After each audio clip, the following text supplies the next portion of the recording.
pour Mireille Mathieu, les vacances d'été riment forcément avec Saint-Tropez.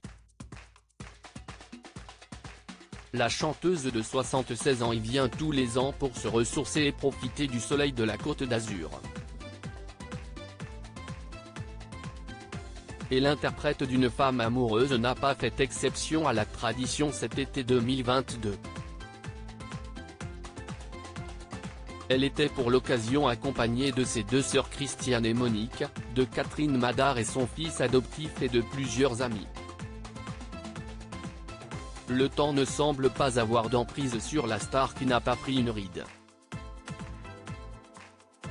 La petite bande a été aperçue se promenant dans la ville côtière et a même fait un stop dans une église. L'artiste à la mythique coupe au bol y a sans doute fait une prière pour sa maman, Marcelle Sophie Mathieu, décédée en 2016, et dont elle était très proche. Même en vacances, Mireille Mathieu a accordé une interview à nos confrères de Nice Matin. Elle est notamment revenue sur son hommage émouvant au regretté Daniel Lévy. Tout a été spontané, sans la moindre répétition. Nous nous sommes retrouvés avec Patrick Bruel et Félix Gray pour reprendre l'envie d'Heimer.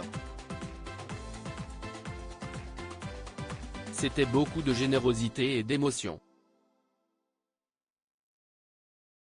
Évidemment, la grande fan de la Russie a aussi été questionnée sur ses rapports avec Vladimir Poutine depuis le début de la guerre.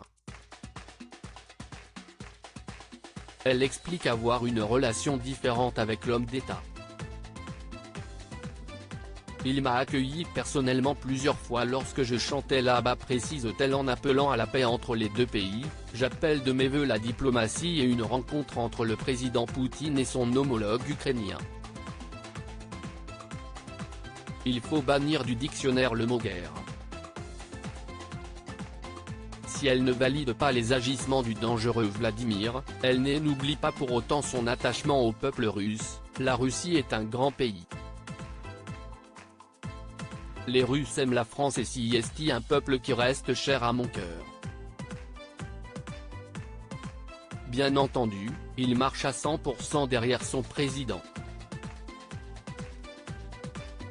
C'est typiquement russe. Si l'on ne connaît pas bien le pays, on ne peut pas comprendre ça. À la rentrée, Mireille Mathieu sera de retour avec un duo événement.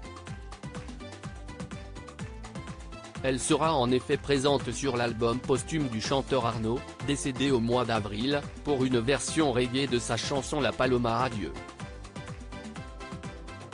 On a hâte d'entendre ça.